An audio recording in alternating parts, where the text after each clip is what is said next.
that you logged into the meeting. You were muted, so please unmute your mic to speak. Also, those who are attending by video conference, when you enter the row, please specify whether you're in your office here in Frankfort or in your office in your home district.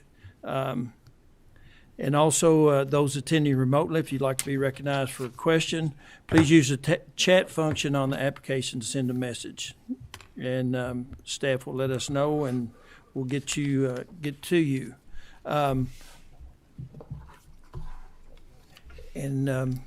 Madam Clerk, if you don't mind, let's call the roll.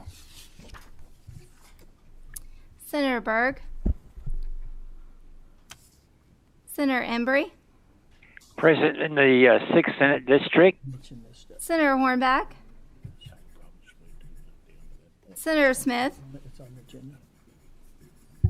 Senator Storm. Present in the room. Senator Turner. Present. Senator Wheeler. Present in the district. Senator Wilson. Senator Wise. Senator Yates. Present via Zoom from the district. Representative Bojanowski. Representative Branscombe. Present. Representative Bratcher. Present in the room. Representative Bridges. Representative Dixon. Present remotely from my district. Representative Fleming. Present in the room. Representative Hale. Present in the room. Representative Heverin. Present in the room. Representative Regina Huff. Representative Thomas Huff. Present in the room. Representative Lewis. Representative Maddox. Present remotely. Representative McCool. Here in the room. Representative McPherson. Present in the room. Representative Miller. Representative Santoro. Present in the room. Representative Smith. Present. Representative Stevenson. Representative Tackett Lafferty. Present in the room. Representative Thomas. Present in the room. Representative Westrom. Representative Wheatley. Here in the room. Co-Chair Upchurch. Present in the room. Chairman Higdon. Present in the room. We do have a quorum, and we're constituted to move forward. I would seek a motion for the approval of the October 5th, 2021 meeting minutes. We have a motion and a second. Those in favor signify by saying aye. Aye. Those opposed? Aye. The ayes have it. The meeting minutes are approved. We're going to go a little bit out of order today because of some technology issues we need to address while we're having this. We'll go with boating safety, bill request 351. Senator Alvarado, if you will, you can have your guest introduce yourself and your guest introduce themselves for the record, and please proceed. We have about 15 minutes for you. Thank you, Mr. Chairman. Only 15 minutes, Mr. Chairman. Thank you very much, sir. I appreciate the opportunity, and I'm Senator Ralph Alvarado from the 28th District, and I have here today with me as a constituent, Ms. Jennifer Steger, who's here today to talk a little bit about boating safety. I was going to have her begin her remarks first, if it's okay. Yes, please proceed.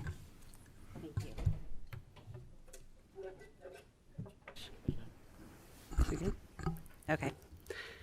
Hello, I'm Jennifer Steger, and I want to start by saying thank you all for allowing me to be here today to discuss my thoughts on such an important topic as boater safety education. It's with sadness, hope, and passion that I come before you and want to take a moment just to share my story. On June 26th of 2021, I lost my partner, my best friend, in a tragic boating accident. Joey was 43, he was the father of 5 children, and I'm the mother of 4. Together, we had 9. That was interesting, but it was fun. Fortunately, on that day at Cave Run Lake, none of the children were there with us. It was a perfectly beautiful, sunny Saturday morning, and we were taking the houseboat out on preparation for an adult weekend. I chose a spot just along the flats in 20 feet of water, right alongside the shoreline, so that we could be away from the chaos that was going to happen for sure on a beautiful summer lake day. Joey had been on the water his whole life. The lake was his happy place. He loved fishing for muskie. He was an experienced boater. He could drive any vessel from a fishing boat to a jet ski to a runabout or a houseboat. He was very cautious on the water, especially around our children, and he knew the rules of the water from his 30-plus years of being on it. Late that afternoon, after the most perfect day with friends, Joey jumped on a jet ski. He took it out for a spin, and he was frolicking around in the water beside the houseboat. He'd only been on the jet ski for a couple of moments before the wind blew his hat off. He stopped right outside of the flats and turned back for his hat. After retrieving it, he darted back towards the houseboat, not looking into the flats before he took off. That seems like a rookie mistake. But the flats were only 4 feet deep at that time of year, and the only boats you would generally see out there during that time were fishing boats with trolling motors, kayakers, and maybe a resting pontoon. Unfortunately, that wasn't the case on this day. A cabin cruiser barreled through the flats, unable to get the boat to plane with the sun in his face, and the two vessels collided head-on at full speed, neither seeing the other party. Joey died instantly, and I was among his first responders. Joey was an experienced boater, but the other party was not. He had borrowed his friend's cabin cruiser for the day. He did not know that he was in 4 feet of water. He had just bought an ice cream cone, and he was enjoying the same gorgeous day that we were with his wife. She was also injured in the accident. The accident, however, was not his fault, and I do not blame him, and here's why. He wasn't required to know how to plane a boat.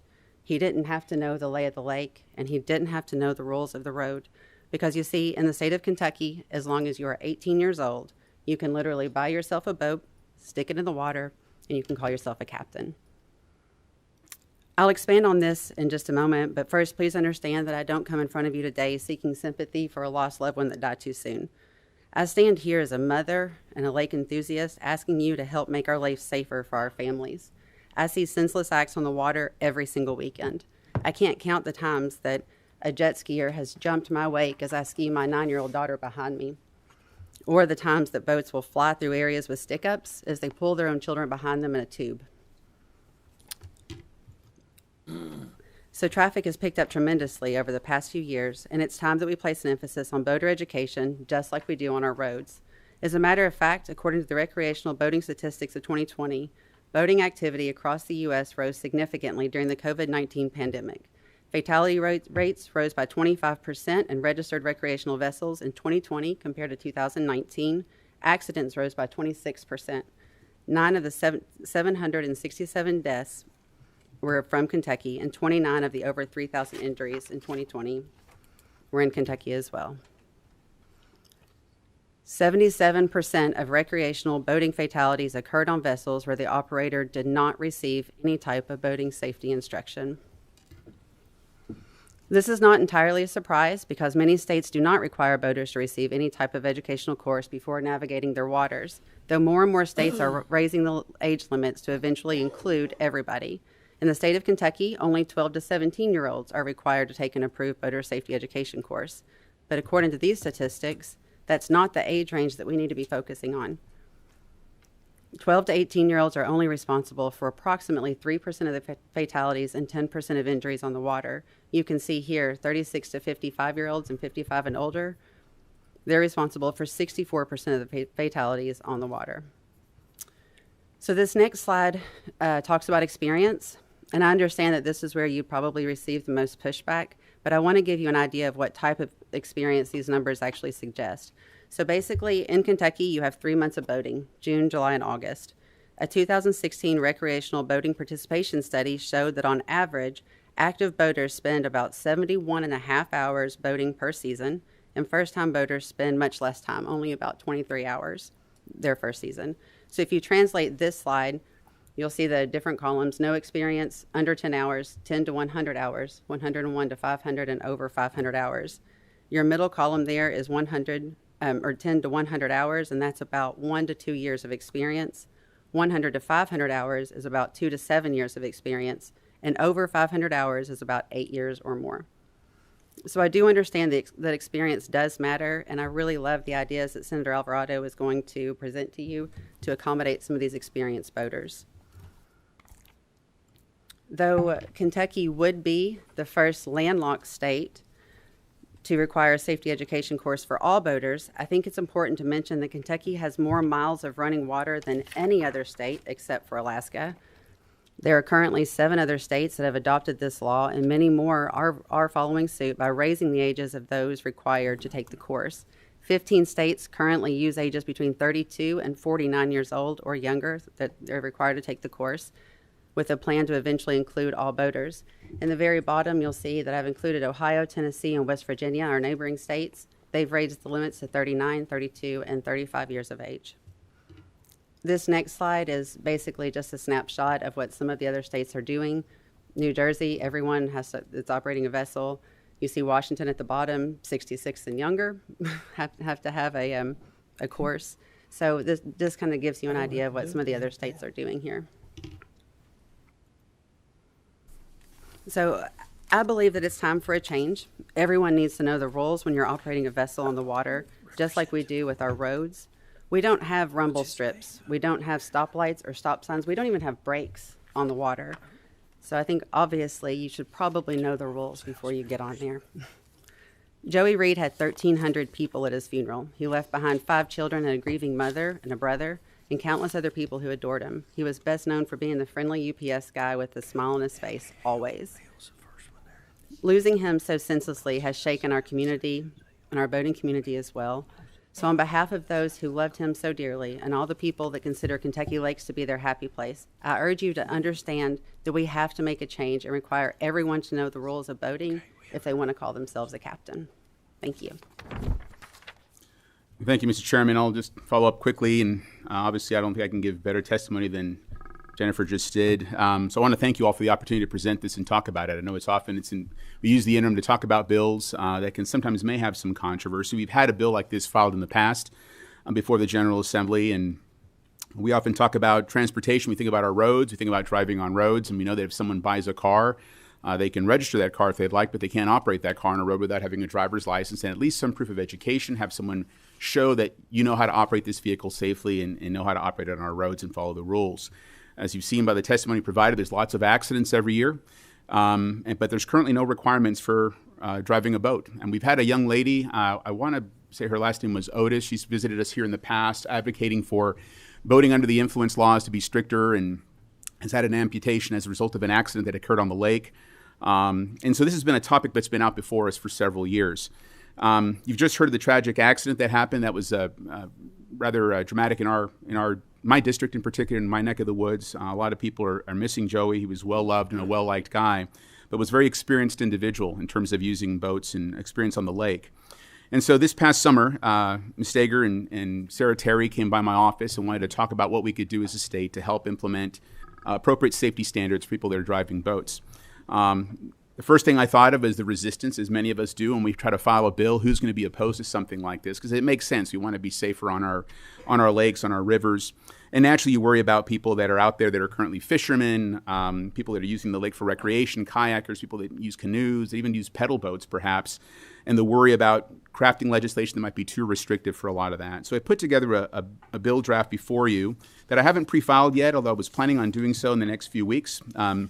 But I'm interested in feedback also from members of this committee and from others who might have some ideas. It's a 7-page bill that you can see from existing law currently under KRS 235.080. Basically, the bill is going to require, as of the effective date of the act, that a person operating a motorboat or personal watercraft will carry a Kentucky Safe Boating Certification Card, a recognized equivalent boat operator license or safe boating certification from another state or country, the United States government, or another National Association of State Boating Law Administrators approved course. It's got to be present at the time of registration of your vehicle. And really after the July the 1st, you'd have to pay an extra $50 if you don't have that certification when you actually buy one. So right now, if you're 18, you could buy a speedboat, put it in the water, and go without having really a lot of knowledge or having any kind of boating safety standards or anything as far as understanding of what the rules are when you drive in a lake. This would require at least the registration that you have to have proof for that. There are a couple of exemptions in the bill. If you look at page 4 under subsection 9, there's an exemption that if you have a safe boating certificate, exemption valid for 14 days from issuance for boaters meeting certain requirements is available. You got to be able to, I keep thinking if someone comes in from out of state and wants to use a boat on our lakes, doesn't have the appropriate information has to at least take a quick course online, pass an examination, and pay a fee to be able to get a 14-day exemption for that. There's also an exemption for boaters with proof of motorboat or personal watercraft registration in their name for the previous 5 years. You saw by the data that Jennifer presented that after 7 years, the numbers go significantly down. There's a lot of people who have been driving boats in our lakes and said, hey, this is just the government's way of getting another fee, adding another license onto us. We wanted to be conscious of that so that people that have been experienced out there and have 5 years or more, they would be exempt from this as well. There's an enforcement. People often say we put bills out there. What's the enforcement? What are the penalties for it?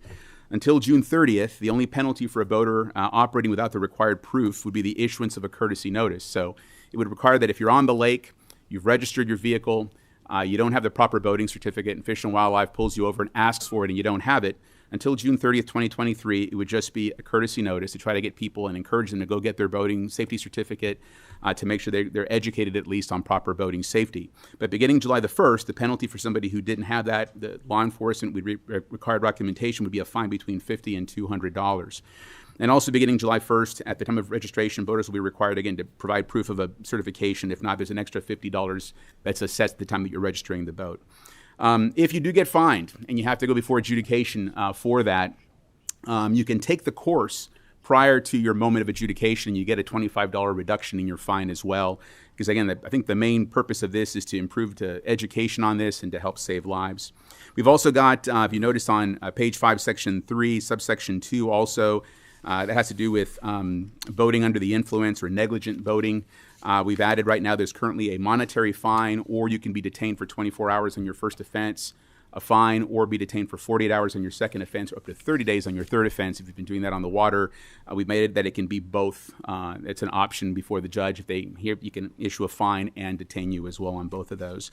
That's the gist of the bill. I'm sure there might be some questions or people that are curious about it, but we're trying to, again, get folks, people that have been experienced, who've had their boats out there for a while. We're willing to provide them an exemption for 5 years or more, but really for young people that are starting to come up, just like many times when we started talking about, seatbelt laws, with driving our cars or other kinds of things, it's all a matter of habit now for all of us to put our seatbelts on. We don't think about it because an entire generation has been raised with being trained that way when they get into a car. There was a time when there was a lot of resistance to that, but I think we're starting to realize that as more people use our lakes, and we're very proud of the lakes and the recreation we offer in Kentucky for as beautiful a place as it is, we want to make sure that we have people that are safe, responsible, educated on what the proper rules are really of boating on our lakes.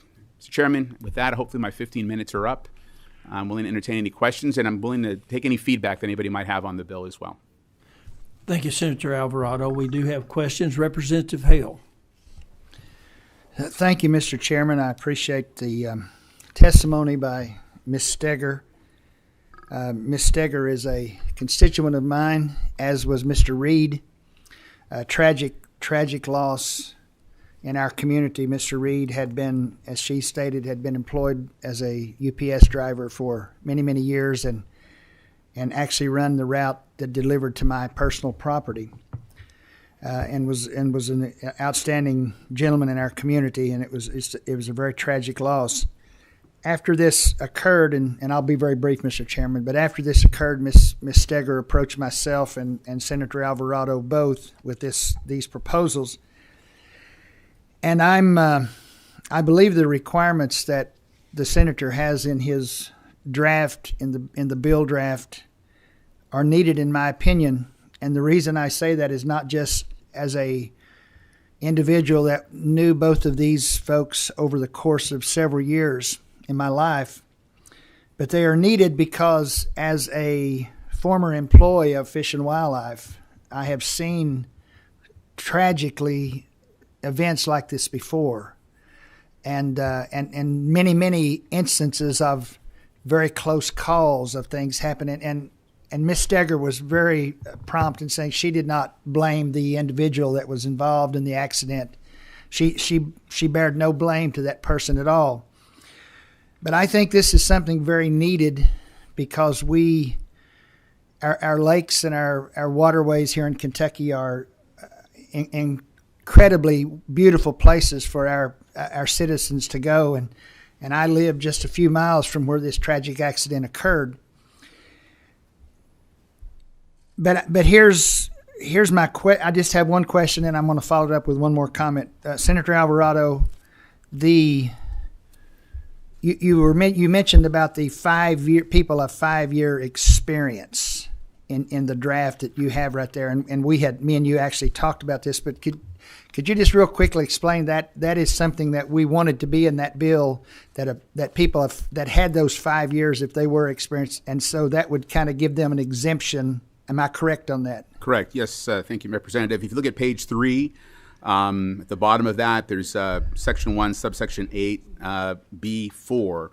There's a series there of exemptions to the actual requirement. One of them is having you have to have one of the following: a Kentucky Safe Boating certification card, but also proof of motorboat or personal watercraft registration in the person's name for the previous 5 years. So that if you've had a vehicle, you've had it registered for 5 years in a row, you've been boating regularly. We know there's a lot of, I thought of a lot of people like a lot of bass fishermen or folks that enjoy going out and fishing regularly to say, boy, I've been doing this for 10, 12, 15, 20 years. Do I have to go out and prove that I know how to operate my boat safely? We're going to say if you've had 5 years or more registered under your name, that you can be exempted from this requirement. And Mr. Chairman, if I just might add one more comment, and I'll be very brief, and this will be all. I actually have spoken to Fish and Wildlife and their officers, the law enforcement officers are 100% on board with this legislation. And I actually spoke to the commissioner this morning and spoke to him about this specific issue, and he is very much on board with it. And they as an agency are on board with this, and they actually told me to relay that anything they can help us do, they would be glad to do that. So thank you, Senator Alvarado. And Ms. Steger, again, it's good to see you with us today. Excellent presentation that you gave us. Mr. Chairman, thank you so much. You're welcome. Representative Bojanowski. Yes, thank you for this very important topic, and I'm just so sorry for your loss. Very tragic. I have spent some of my most memorable, delightful hours of my life on our Kentucky lakes and rivers. And just from that experience, what I see as the most significant concern is people not following the laws we already have in place, particularly relating to driving boats under the influence of alcohol. So just that 2 cents. But then not being a boater, unfortunately myself, I was not familiar with some of the rules for boating. And I have to tell you, I was very shocked to see that 12-year-olds are legally allowed to be driving boats. And, we kind of, I laugh a little bit when I think of it, but you could ask any middle school teacher what a good idea that is, and they would say, are you kidding? So my point here, and maybe a little bit of an understanding, my point is we should have 0 deaths by boat drivers who are 12, 13, 14, 15 years old, because I don't understand why they legally are allowed to drive boats. We can't drive cars when we're under 16. That's just kind of from my gut from reading through some of the paperwork we were given. Thank you. Representative Fleming. Thank you, Mr. Chairman. I think it's interesting, the statistics, and I appreciate bringing up the statistics on the deaths and injuries and so forth, which is more than I really imagined. Because when I look at, and I fly for fun, you have to go through a very laborious process to make sure your license is up to date. You go through a lot of safety. So, and there are less deaths that occur in the aviation on the G&A side than that. So I do appreciate that. I wonder if you can jog my memory, because when I got my boat license some years ago, I thought Fish and Wildlife had a education course, and I had a little card, which I have, and I should have brought it today and I forgot. I thought they had a course like that some time ago, because I took both my girls to it for they become familiar in case something happens to me when I'm driving. Do you call something like that they offer that? Either They do.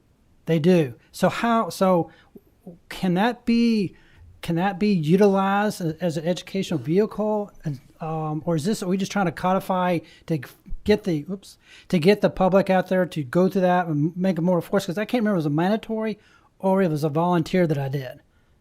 It would have been voluntary. It's a voluntary. If Okay. you were 12 to 17 years old, it's mandatory. But there is a Kentucky course. It does take about. Could you? Yes. Thank you. Sorry. Can you hear me? Yes, ma'am. I did. Thank you. There is a Kentucky course. It is voluntary. If you are 12 to 17-year-olds, it's mandatory.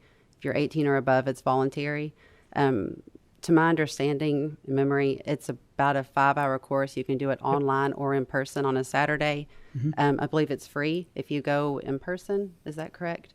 And then if it's online, I think it's a $35 course. Test can be taken at the end. You have 60 days, if I remember correctly, from start to finish if you take it online to take the test at the end. You have to have an 80% on the test to pass. And then you pass for life. Okay. We'll go with that. Thank you. Thank goodness I passed that 80%. Good job. But I remember the course is very, very thorough and very good, and the instructor was great. So you're basically wanted to codify that, to get that out there, to make it more of a mandatory issue, just like go through aviation issues. Okay, thank you. Co-Chair Upchurch. Thank you, Mr. Chairman. Ms. Steger, obviously our condolences and thank you. Sorry for your loss. I grew up on Lake Cumberland. It's in my backyard. Beautiful. And I was looking at and this may be more of a question towards Senator Alvarado. On Lake Cumberland, we get about 4 million visitors a year. The lion's share of them are coming from Ohio. And I look at the requirements by state, and Ohio is not one of the states that has that requirement unless I'm missing something. And so my concern is, not that necessarily against having the boater safety, I see the need for it. But if we're going to have 4 million visitors coming to Kentucky on Lake Cumberland every year, and you listen to the local news, drownings, boat accidents, most of them are coming from the Ohio area, at least from the local news standpoint, from what I hear. So how will there be some reciprocity? Will these folks have to have the training if we pass it in Kentucky? How would we address, those folks coming into Kentucky? Yeah, thank you, Representative. I think if you look at page 4, I don't know if it's a copy of the bill, there's on line 10 there's a line in regards to people being able to have an exemption for a temporary license. So if somebody does come down and let's say they say, hey, I want to operate something that can go fast, a speedboat or something like that, they want to rent one, you can get an exemption, but you've got to take it says they're reviewing a department website or printed document containing essential information from the safe boating examination. Then you take a 10-question exam, have to answer 8 of those correctly, a $5 fee, and you can go ahead and operate something for 14 days in the state. And again, the basic thing here is not so much to try to punish people. If they want to come down and operate a vehicle, just, hey, these are some of the basics of boating safety. Pass a quick exam. If you can do that, $5 fee, you can get on the lake and use it for 14 days. And so that was put in there with that in mind, is that people are coming from out of state to visit to make sure that they've got some basics. I think the most of them would fall under the 5-year window because, they've been coming down for 3 years. Since the 50s, coming down to Lake Cumberland. So, that's something we would have to. If the vehicle's been registered, if they've had it registered to their name for 5 years or more, they could, that would be an exemption for them. And like I said, it's always, when we talked about this initially, I thought we're going to get resistance from folks who don't want to do this, who are just going to say, wow, it's the government trying to get another fee or another requirement. And I'm trying to be fair and trying to provide more of an educational purpose. And again, we've got a kind of a phase-in for this so that by 2023, if they're coming down every year and using our lakes and they get asked and they don't have it, they'll say, okay, well, here's a citation. There's no penalty, but you need to get your boating education done. And once they get that and get their certificate, then hopefully it'll start getting people on the lake more educated on the topic. Sorry. One more question. Ms. Steger, Yes. the person that was involved in the accident with your husband, were they from Kentucky or were they from out of state? They were from Kentucky. Okay. They were actually from a neighboring community. Okay. And I have not gotten to speak with them. That's fine. So That's fine. I was just trying to see. Just heard a little bit about their story. I will say on that note also that Ohio has raised their age to 39 the year that they have, anyone following a birthday after that year. Their hope is to eventually include everyone as well, but they're starting at 39. Okay, thank you. Mm-hmm. Representative Bridges. Thank you, Mr. Chair. And Ms. Steger, I sincerely grieve for you and sorry for your loss, and Thank you. appreciate your attention you're bringing to this. I I've got a couple of houses on Kentucky Lake. Barkley Lake's 15 minutes. Two of the biggest, largest man-made lakes in the country. Tourism is really tough, and my question probably going to Senator Alvarado. My concerns, I know I actually rent a boat that's commercially licensed, and our insurance requirements do require boater safety, all that preliminary. So I hate duplication of things. So, but I am worried, and I would ask Senator if maybe get us some information on tourism, how this will affect the tourism market, and how out-of-staters wanting to come to enjoy our waterways and everything, just so that we're not giving Kentucky a black eye where they move on to another state on something like that. So I've just got some concerns, and Senator Alvarado, I'd be glad to discuss that with you later. But welcome those discussions, and happy. I haven't talked to tourism as of yet. I have reached out to Fish and Wildlife, and like I said, Representative Hale and I've talked about the bill. But more than willing, I don't want to affect tourism. Obviously, people come. We have a lot of beautiful lakes. I've spent a lot of time on our lakes as well. And we want to keep people to keep coming to Kentucky and enjoy houseboats and enjoy boating and recreation, fishing, all the things that our state is known for. I don't want to impact that. I just want to make sure people are coming, and that's why that one clause I included was hoping to capture that they could at least take a quick course if the boat is registered and it's under someone's name. That hopefully becomes almost customary to say, hey, look, you're going to rent the boat. I need you to read this material real quickly. Take this quick exam. $5 fee gets incorporated into their rent of the boat if they want, and that gets sent on to Fish and Wildlife. Here's your certificate. You'll need this when you operate the boat, and off they go. Senator Alvarado. Yes. Thank you. We need to move along. Our final question is Representative McCool. Thank you, Mr. Chairman. Actually, Co-Chair Representative Upchurch had asked the question that I had concerns with, so I'm good. Thank you. We do have one other question. Senator Yates. Thank you, Mr. Chair. I never know if they can see that little hand in the top left-hand corner. I don't ever want to interrupt. First of all, thank you for your testimony. I have a personal injury practice, as my other hat I wear, and I've dealt with some tragic cases, one with the Walsh Construction boating case, and actually several through my career. One of the issues that we run into a lot is the requirements to operate a boat in Kentucky. There is no insurance requirement like it is automobile. We do that comparison. So when we have the loss of a loved one or someone injured by the negligence of someone else, there's no requirement that there's insurance that they be held on that. I think that really only thing that's required is if you're between the age of 12 and 17 is that you take a course and you have registration. Senator, I appreciate you bringing that forward, and I appreciate the testimony, but that may be, if you're open to it, that may be something else we look into as well. That it's just another level of accountability and making sure that those that are hurt or injured by the negligence of someone else can be taken care of. Okay. Thank you, Senator Yates.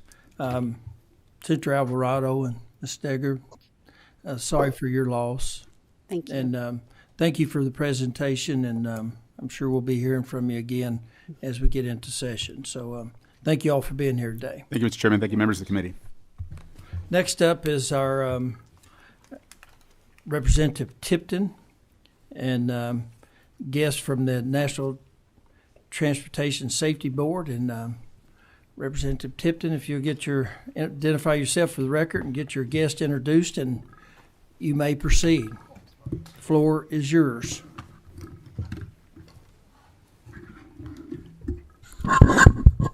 Thank you, Mr. Chairman, and to the members of the committee.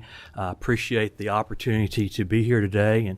And following along the theme of the previous presentation, we're talking about proposed legislation that's intended to save lives and improve public safety.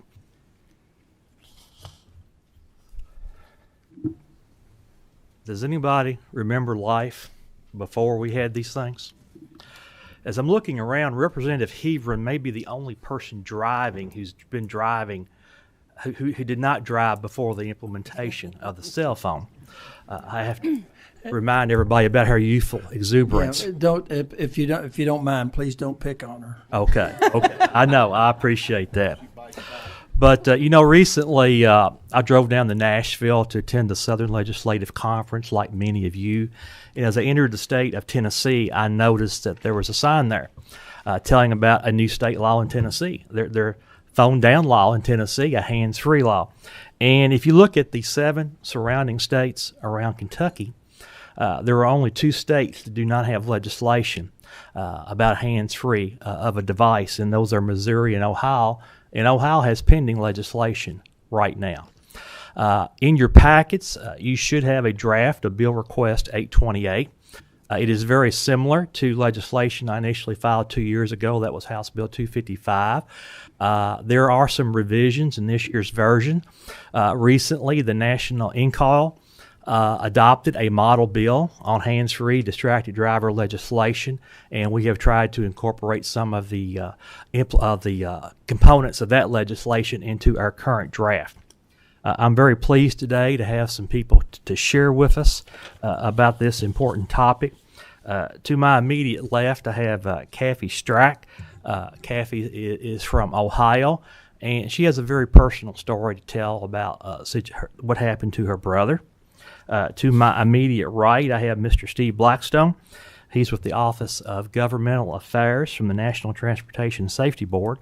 And we also have Jennifer Smith, who's going to be sharing with us remotely. She's the CEO and co-founder of StopDistractions.org. Behind us, we have Mark Trish, who is the executive director of the Insurance Institute of Kentucky. And he has shared with me that this is the #1 legislative priority for their organization this year. So I'll just turn it over right now. Kathy, would you start us? Thank you. Mr. Chairman, members of the committee, thank you for allowing me to address you today. My name's Kathleen Sevilla Strack. I'm the co-founder and CEO of an organization called Two Eyes Just Drive. I wanted to share a story with you. Driving down here today, I'm from just north of Cincinnati, Ohio. It was a beautiful day, gorgeous country down here, and it reminded me of January 29th, 2015. That was another day that started out as a glorious day and ended as a nightmare my family and I continue to live today. My brother, Mark Sevilla, was a proud resident of Lexington, Kentucky, a small business owner, a vice commander in the Coast Guard Auxiliary, a brother, son, friend, nephew, cousin. And he was also my only brother and my best friend. Mark was driving on 71 South near Verona, Kentucky that day. He had a brand new Chevy Silverado truck. He was so proud of this truck. He especially loved the fact that it had hands-free technology. Mark was the best driver I knew, and he was adamant about not texting and driving. He was on a call, hands-free of course, talking about an upcoming fishing trip, when he said, "Hang on," then let out a blood-curdling scream that continues to be the source of my nightmares today. This was Mark's truck after that. A semi-truck driver who was licensed in Ohio was driving northbound. They would later find out he had been sending and reading text for 42 miles straight. He was looking down at his phone, reading one, when he veered off the road, hit a broken down car, careened across the median, and hit Mark at over 70 miles an hour. They say Mark died instantly. I pray that's true. I can't imagine the horror that filled my little brother as he saw that semi hurtling towards him. A lady in the car next to Mark was severely injured, but thankfully she lived. The driver got out of his truck virtually unscathed, hid on the side of his truck, deleted his text messages. Thankful to the Boone County Sheriff's Office, who did not just let this go down as another unfortunate accident, but thoroughly investigated it. We found out that indeed he was texting. The accident happened January 29th, and on March 27th of that year, the truck driver was arrested on 12 counts, including second-degree manslaughter for killing my brother while texting and driving. My brother died because that day that truck driver for 42 miles thought that what was on his device was more important than the lives of those around him. People will look myself and my family members in the face and say, I get that happened to you, but I can handle multitasking behind the wheel, or distracted driving doesn't kill. I'm here to tell you it does. It kills, it maims, destroys lives, destroys families, and it's 100% preventable. The truck driver was ultimately sentenced to 8 years in prison under Kentucky law. He was out after serving just a fourth of that. And he was able to drive the day he left prison because a Commonwealth judge said he did not have the authority to pull the license of someone from another state. Ohio said he had could do that people did that all the time. But our judge felt that this guy should continue to drive.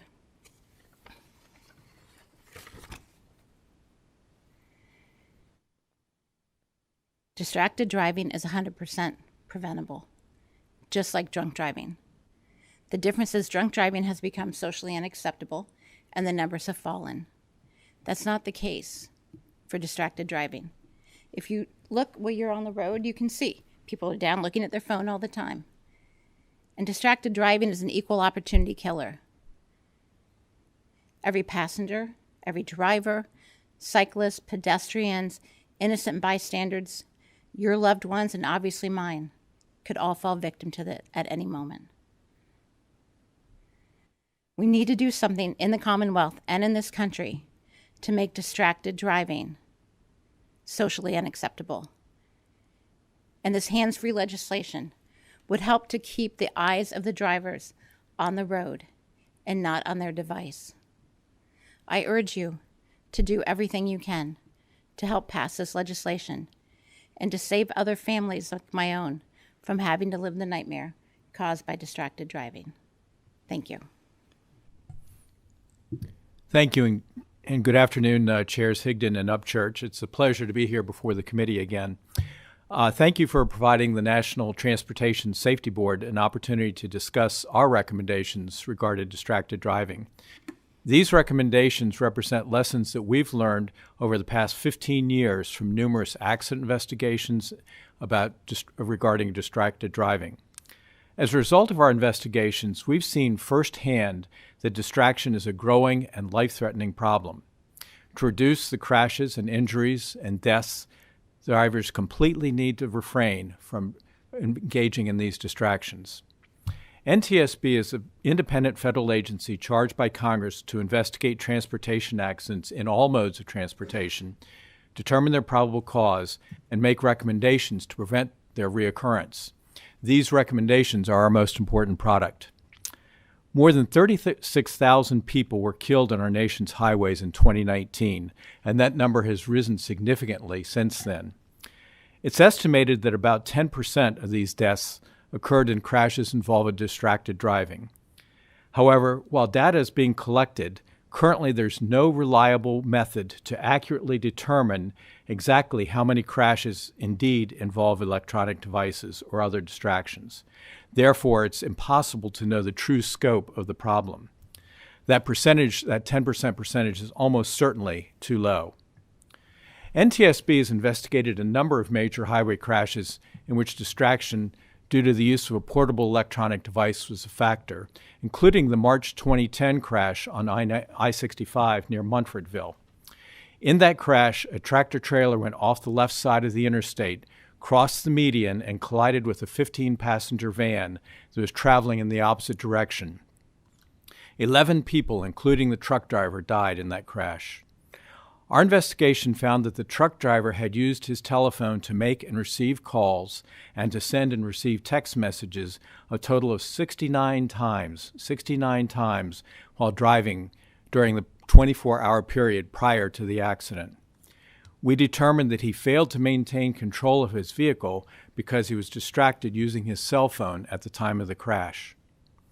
Given the accelerating frequency of these accidents and dangerous habits that we've discovered from our investigations, NTSB in December of 2011, 10 years ago, called for a nationwide ban on the use of portable electronic devices while driving. Epidemiological driver simulator, and naturalistic studies have all shown that the risk of a crash is higher when a driver uses an electronic device. These studies have been conducted by a variety of different institutions, but they clearly have made the case that using portable devices by motor operators is dangerously distracting. Drivers don't just experience a visual or manual distraction when they're using these devices. Rather, they suffer a cognitive distraction, and it's that cognitive distraction that appears to be the biggest impact on driver behavior. And the written statement that I've provided you provides some examples and details of that cognitive distraction. Recent studies by the AAA Foundation for Traffic Safety show that hands-free is not risk-free. A driver's level of cognitive distraction is about equal whether they're using a hands-free or a handheld cell phone. Even voice-based systems may not eliminate distractions and may have unintended consequences. Now, distractions are not just about holding a device in the hand and glancing away from the road. It's also about mentally straying from the driving task.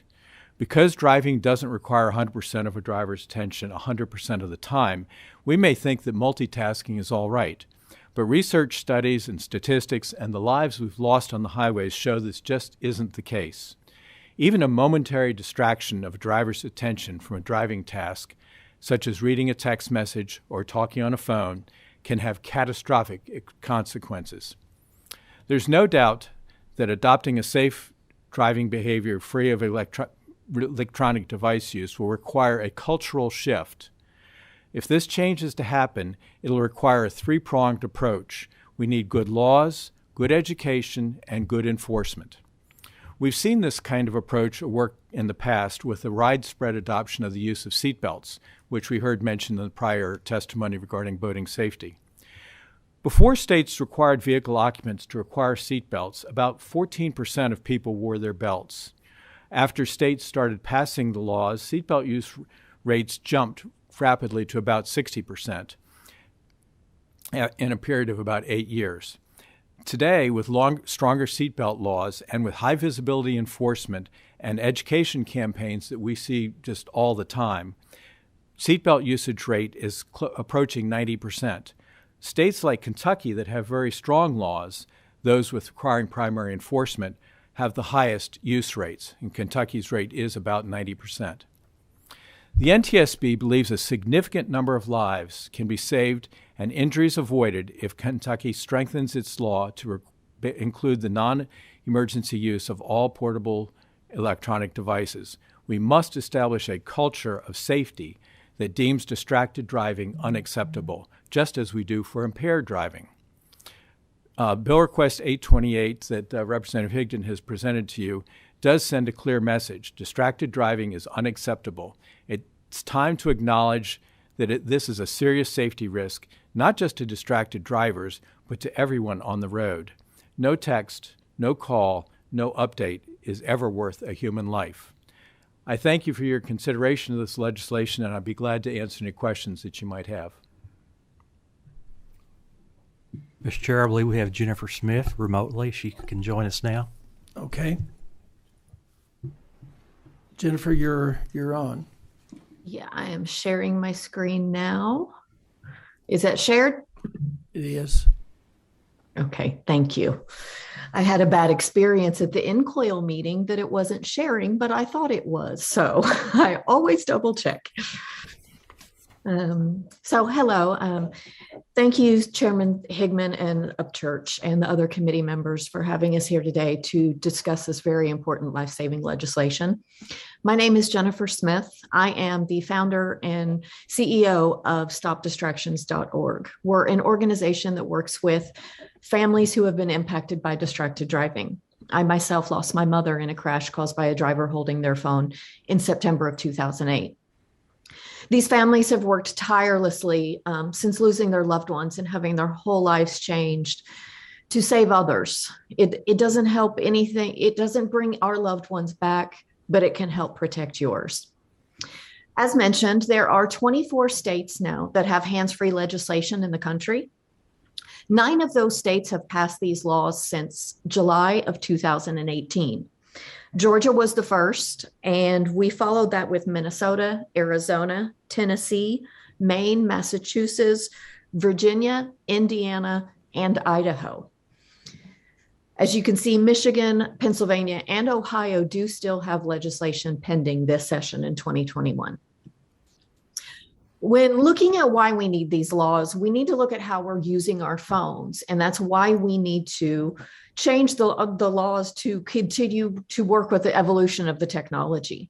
We're not just talking on the phone. We're not just texting. We are doing so many other things through data transmissions. And if you see in 2020, our data transmissions skyrocketed even more than normally.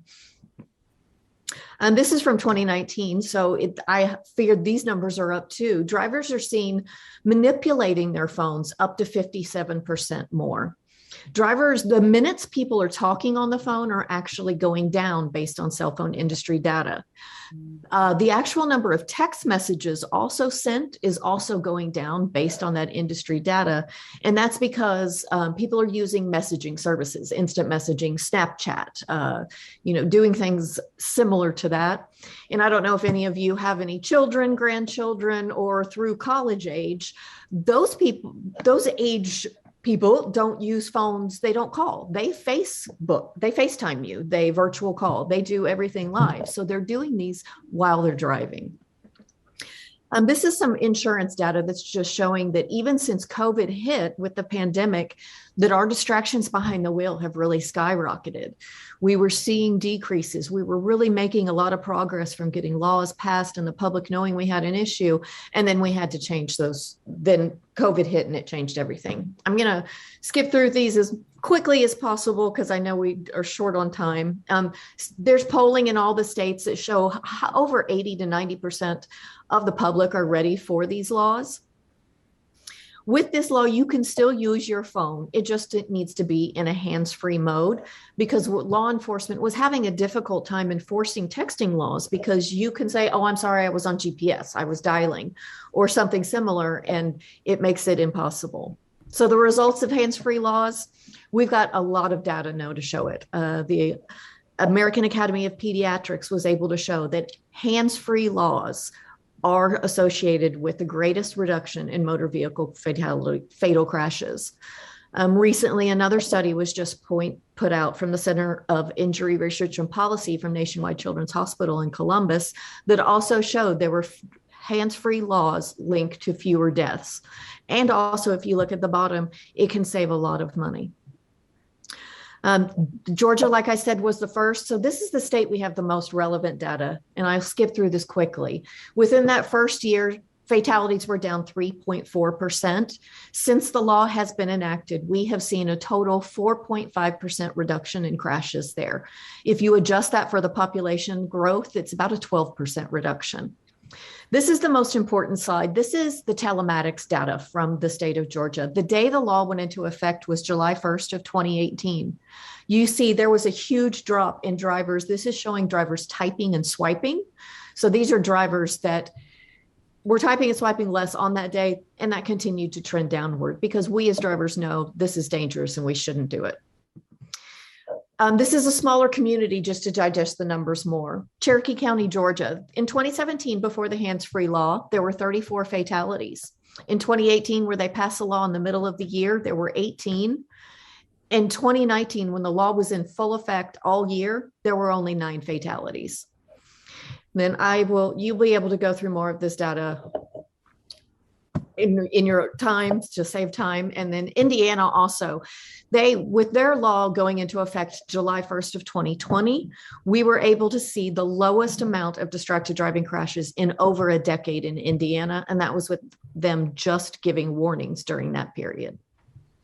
It doesn't cost any additional money for constituents to comply.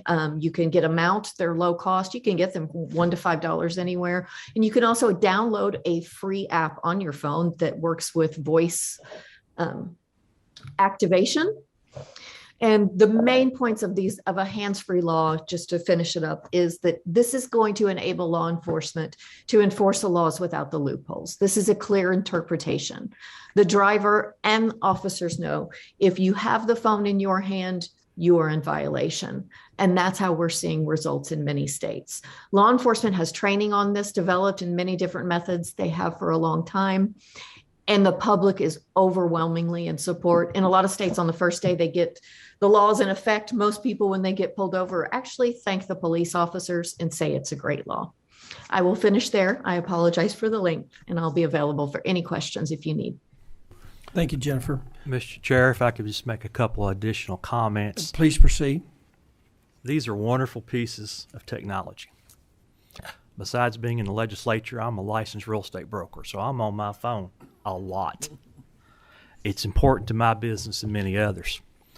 But I think with any piece of technology like a phone, we develop bad habits. And myself included, a lot of drivers, I think we've developed a lot of bad habits over the years with how we utilize this piece of technology. And it's my hope that as we move forward with this legislation, number one, I want to make people aware of this. And I've had other people say, you know what, I hadn't really thought about it that way. But I think it's important for us to move forward. Again, I just wanted to share that with you to kind of, as Jennifer mentioned, several years ago, we passed laws on texting. This law, at that time, we've got a lot more apps available to us since the texting came forward. Facebook, Twitter, you mentioned it, you can go on. There are a lot of things that can distract people while they're driving. But I think this is an important step forward for us. Happy to answer any questions you may have. Thank you, Mr. Chairman. Thank you, Representative Tipton. One quick question. We passed that legislation, I think, in 10 that banned texting and driving. Do you have any statistics over the years, accidents involving texting or anything from the state police or any of those that keep statistics? I have seen statistics on the number of citations that have been issued. I think, if I'm correct, over that 11-year period, there's been like a little over 10,000 citations issued across the state on texting. A couple years ago, I'd seen some statistics, and I'll certainly look up that and get that to the committee members. I'm sure there are some data out there on that. Thank you. Representative Bratcher. So, thank you, sir. So my wife was T-boned as somebody admitted they were texting and went right through a red light. It was a rough day that day. But there is a law against texting in Kentucky. Now, we're saying you can't even be on the phone, right? Is that what this bill is saying? What this bill and I have another question. This bill does not prevent you from talking on your telephone. I have a Bluetooth device in my truck. I'm able to push a button on my steering wheel. I can initiate a call by voice. I can receive calls. I can talk on my phone. I brought as an example, this is a little mount that goes in the vent on your vehicle. This is a little earpiece you can get. There are options out there for people to utilize. What this says is you cannot hold a phone or other electronic device in either hand or part of your body. It does not eliminate you from talking on the phone or using the phone. The legislation, as you see, if you've got a phone mounted, it would allow you to use one finger to initiate a function. Somebody makes a call, you can push that button. It would not prevent you from using the maps on your phone. Now, hopefully, you're not going to input the address to your maps function while you're driving, but it would not prevent you from using the phone, but it would set limitations on you having that in your hand. And I think, as we all recognize, these things are addictive. And I'll share a story. A couple years ago, I was here in Frankfort at night. I was stopped at a traffic light out here on 127, 2 lanes, both directions. The light changed green, and a couple of vehicles moved, and the vehicle in front of me was sitting still. So I finally pulled around that vehicle. There was an individual just sitting there in traffic for several seconds. They lost all sense of what was going on around them. So, again, you can still use your phone, you can still talk on your phone, but it does set some limitations on actually having that in your hand. Okay. And this law would basically be like an enhanced penalty because unless you catch it, the ideal situation is a cop goes down going down the road and sees somebody with one in the hand and then pulls them over. Is that about the only way you'll catch somebody doing this? Unless there's an accident and then you investigate like was discussed earlier after the fact. That's what maybe enhanced penalty type of bill? Is that well, as was mentioned before, a lot of people try and use the loophole. Right now, the statute says you can't text and drive. So if a law enforcement officer sees you with a phone in your hand and they pull you over, you say, "Well, I wasn't texting. I was inputting a phone number or whatever." And again, the way the legislation is written, this will enable law enforcement to more effectively enforce this, because if they actually see someone with a phone or electronic device in their hand, they could issue a citation to that individual. Representative Fleming. Thank you, Mr. Chairman. I'm looking at my car. Basically, tells me to you can't go anywhere until you finish inputting the information on where you're going. So go on. So that's it's like it's idiot proof for when I drive. But I want to ask you a question. It's more down the road, and that is, and I appreciate the statistics in terms of how much the impact of this law has, particularly in Georgia and so forth. But in terms of getting the word out, publicizing, who will take that on? Because it really takes a concerted effort for public awareness. So who will take that on? Will the outside groups who will fund this? Is this something that is included in the bill in terms of getting this word out? I will share that there is language in the bill that the actual penalty phase would not start till October 1st of 2022. So there'd be approximately a 3-month period where individuals would receive a warning from law enforcement. I have been in touch with the Kentucky Transportation Cabinet. You've probably heard a lot of their advertising, Buckle Up Kentucky, Phone Down. That is something they're already in doing and trying to encourage. So there's no actual provision in here for a specific group to do that. But I believe there are enough groups out there. Our insurance industry would be a great example. They're behind this. We've talked about safety. There's also a consideration of the rising cost of insurance premiums due to accidents that could be prevented. So I believe it would take a group effort. And I certainly would be open to suggestions that we could incorporate in the legislation to maybe improve this educational component of it to our general public. If I might just add to that, there also are federal funds that would be available to the Office of Highway Safety for doing campaigns related to this. Good. Thank you. Thank you. Senator Turner. Thank you, Mr. Chairman. So as I understand it, you're saying that if I've turned that phone on and I'm talking, I can't do that anymore unless I'm written stop and get for a ticket. Is that what you're saying? Cited? If you've got a phone in your hand, yes, sir, or a laptop, and a law enforcement. Let's stick to a phone. If I've got a phone in my hand, an officer has a right to stop me and write me a ticket. That is correct. If I've got a Coke in my hand, has he got a right to do that? No, sir. If I've got a cheeseburger in my mouth, a French fry or anything, does he have a right to do that? I've had this discussion with other people before, if I could expand on this. And there are many distractions out there. You see a deer on the side of the road. You see something that distracts you temporarily. We're talking about the level of distraction. And I know we could make this thing and include all those other things, but we're talking about a device that just overwhelms so many people, and they lose track of where they are. And I understand the point you're trying to make. I go through fast food restaurants all the time and drive-through. Sometimes that's the only option anymore. But what we're trying to prevent is we're trying to make people think about what they're doing while they're on the road, and trying to this is a habit that we need to break. And I think what we're doing is trying to encourage people, and unfortunately, sometimes the way you do that is through a change in the law and an enforcement in a penalty phase.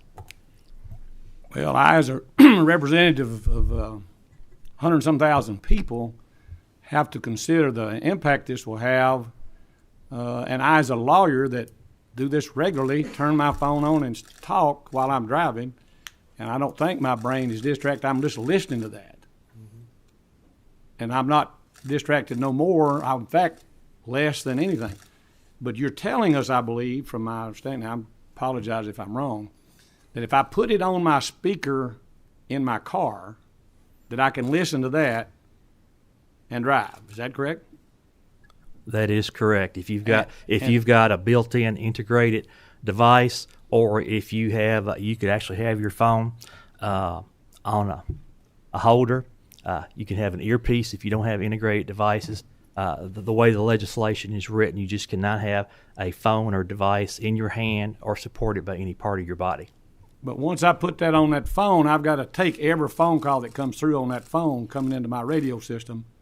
I can't just limit it to me using my phone, talking and driving down the highway. I'm going to be forever prohibited from that. Is that what you're telling me? You don't have to take every call. A lot of calls I don't take. But what's preventing you, what the legislation would do is it would prevent someone from holding a phone or personal device that's in their hand or supported by their body. That's the essence of what the legislation would do. But we can hold anything else except a phone now under this bill. I can drive down the road and hold my pistol, anything I want to in my hand, pen, anything except a phone, or I'm going to get stopped inside it. It does not address anything but a personal electronic device, sir. All right, sir, that clears it up for me. Thank you very much. Thank you, and Ms. Smith, and thank you for being online with us today. And Ms. Strack, so sorry for your loss, and thank you for being here today. Mr. Blackstone, thank you. I know you traveled far today, and thank you for being here. Representative Tipton, thank you, and appreciate you bringing this issue forward. Thank you. Thank you, Mr. Chairman, for the opportunity to present today.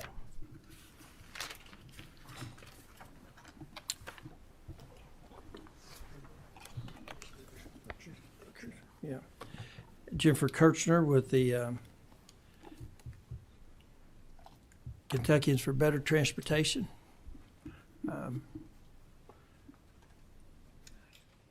Thank you for being here today, and look forward to hearing from you. If you don't mind, introduce yourself for the record, and the floor is yours. Thank you. Oh. Can you hear me? Doesn't sound like No, I don't. There we go. Now I have a green light. That means go. Jennifer Kirchner. I'm the Executive Director for Kentuckians for Better Transportation. I want to thank Chairman Upchurch and Chairman Higdon and members of the Transportation Committee for allowing me to be here with you today and introduce myself to you and speak to you about Kentuckians for Better Transportation. I'd like to start by referring to the document that you have in your packets. It has been provided to you and is the culmination of our strategic plan that occurred in 2020. A little bit of background at KBT. We were established in 1977, one of the oldest membership associations of its kind in the United States. Members represent a broad and diverse network of professionals focused on improving transportation, including airports, highways, public transit, rail, and waterways. Members include transportation professionals, local governments, economic development advocates, and manufacturing and logistic companies. Our strategic vision we've undertaken a strategic visioning process to help guide our future. Following extensive quantitative and qualitative research conducted with staff, board members, current members, KYTC, and other strategic partners, KBT has developed a strategic plan to help us achieve the following goals and objectives. Well, our main goal is to achieve sustainable funding for all modes of transportation and policies that ensure mobility, promote economic growth, and an improved quality of life. I want to take a minute to focus on two of those words I just read, sustainable and mobility. Sustainable because we believe in a judicious use of resources and resource planning. This means analyzing resources and funds in a region or within a budget and providing equitable distribution. How do these resources fit our economy? What technology is available? What needs have we identified? And this all followed by an action-oriented, focused plan on use and reuse. Mobility recognizes integration and connectivity, the ability to move or to be moved freely. This applies to a person commuting to work on the roads and bridges, cargo from one of our international airports or global shipping hubs, exports by rail or riverport, and rural Kentuckians using public transit to visit a doctor. Mobility and sustainability lead to a prosperous economy that functions efficiently and provides a favorable quality of life for our citizens. Moving to some of the objectives of our plan, our first two objectives clearly state that we support increases in transportation revenue to invest in our infrastructure and thereby our people and our economy. I go back to the word sustainable. To build resilient and modern transportation systems, this does not always mean choosing the lowest cost solution. Wise investment leads to effective planning and a well-built, safe community. Our revenue stream must keep current with our fast pace and dynamic times. This requires the modernization of user fees, allocating funds in perpetuity for planning purposes, and sound policy decisions and a holistic approach to our transit system. To create a synergistic transit system, it's imperative that we take a multimodal approach. As I mentioned earlier, there's a wealth of daily examples that highlight the importance of each mode's importance in the well-being of the greater whole. One recent example that I'd like to share with you is the paving of the runway at the Bluegrass Airport in Lexington. In 72 hours, 400 employees and 12-hour choreographed shifts, in addition to months of planning and workshops, nearly a half a mile of runway was paved that welcomes hundreds of thousands of people to the Bluegrass each year. This project was the culmination of our skilled workforce and companies across rail, air, and roads in a collaborative and cooperative method to, again, advance the greater whole. Our fourth objective is focusing on the connection between transit and economic vitality. When we analyze the ROI of transit, we can do so qualitatively and quantitatively, and the essence of both are one and the same. When we discuss the attributes of site selection criteria, transit opportunities often tops the list. For business, this may require an analysis of their TMS or transportation management system, such as the cost of exporting goods, material availability, ease of access for the workforce. Essentially, this can be decided objectively through cost and profit analysis. Also, more and more, we have seen quality of life as a prominent factor for business recruitment. While more qualitative, companies want to move to locations that have safe, accessible, and sustainable transit systems for themselves, their families, and their employees. This may include bike paths, buses, and less congested roadways. Additionally, access leads to better customer service and increased visibility. Our final objection is to focus on our internal operations for staff and board members. We recognize that to be effective, we must stay in touch with the needs of our state, have a diverse board that spans all modes, and be thought leaders to encourage innovation. As I mentioned, I appreciate your willingness to allow me to introduce to you myself today as the new executive director, which was a tenet of implementing the strategic vision for KBT. I began on December 1st and came from a career of economic and development and tourism in Danville-Boyle County. In my previous life, and what kind of feels like maybe my previous career, I was a research scientist, and I worked on stem cell research, vaccinations, and cancer therapeutics. So how did I end up here? My family relocated to Kentucky in 2009, and I took a break from research and development to stay home and raise my young boys. As I returned to the workforce, I had become an active volunteer in many different organizations and developed a real passion for community development. So I convinced them to hire me. And throughout my 10 years plus in development, I realized that much of the tangible change we are trying to foster relies wholeheartedly on an effective transportation network. For me, it was the common denominator and the foundation of the progress and growth that follows. To meld KBT, transit, leadership, and economic development, I want to point to an example from our mid-year event in June, when we hosted Joby Aviation. They're a globally traded aerospace company developing electric vertical takeoff and landing aircraft that intends to operate as an air taxi service by 2023. I encourage you to Google Joby Aviation because seeing is believing. You will see additionally in your packets, we've included a synopsis of the itinerary that we created for their visit.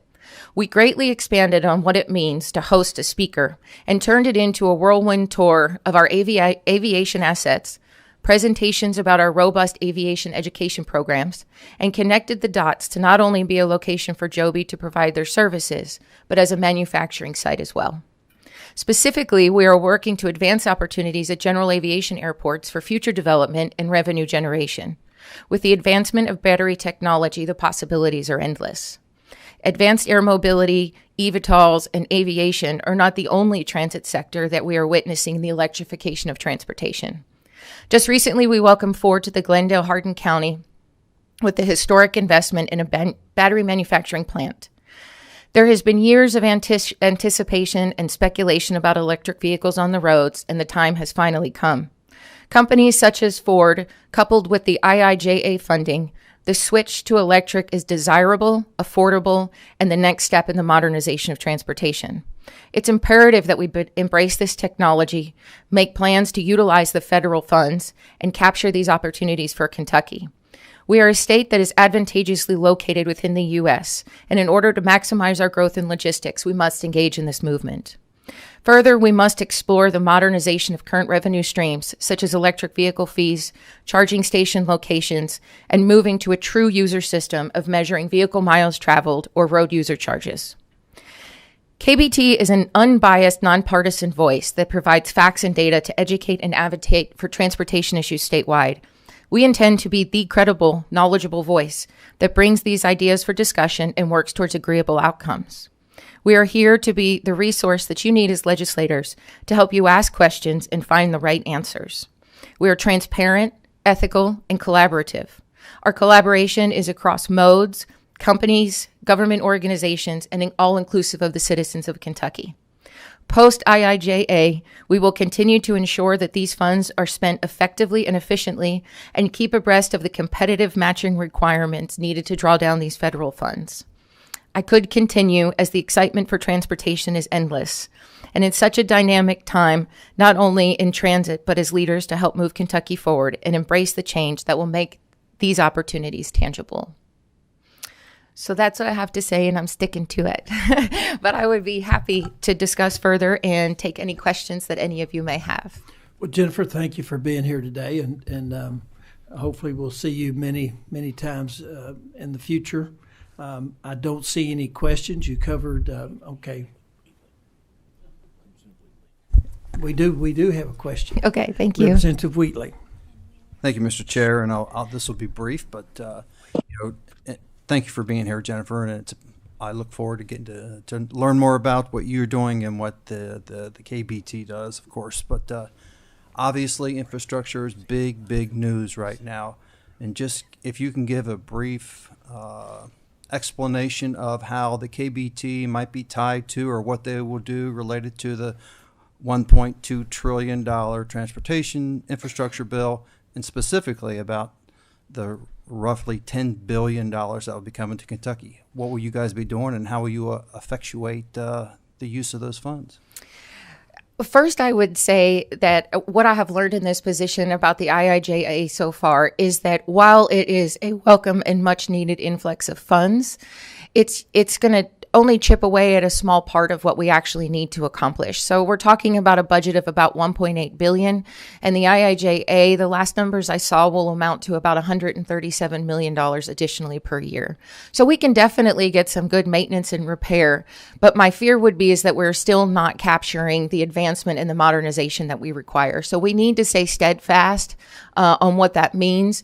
I think in particular, the funding available for electric vehicle charging, we must utilize that. The issue that we're dealing with now that I think is most relevant is that a lot of these funds will require a match to draw down the federal funds. And what we've seen in the past, specifically with the I-69 project in Henderson, is that in order to draw down the federal funds, you have to be a attractive applicant, a competitive applicant. And so often the competition is, it may require a 20% match, but our competing states, even our neighboring states, are putting in 35 to 40%. So in order for us to realize these IIJA funds, we need to plan and work together in Kentucky so that we can come up with the match and maximize the funds. They're not just going to be directly given to us. So I think we have to keep our eyes on the prize of what a sustainable funding system looks like. And then, of course, also moving, I think, ultimately to a vehicle miles traveled. So there's research opportunities within that funding bill also. But there's a lot to learn. So we'll have our nose to the grindstone, reading and keeping abreast of the different types of policies and procedures, again, so we can maximize the funds. Thank you. And brief follow-up. Brief Thank you. is a key word. So, the Brent Spence Bridge lands in the Yes, sir. district, and we certainly are hoping that anything that the KBT can do to assist us in moving that project forward, and we're recognizing that the grant process is really important. Yes. Related to the matching funds, though we're seeing that we might be in the 80 to 90% federally funded on that. We're certainly hoping so, and hoping the KBT will help us do that. Thank you. We absolutely will. Thank you.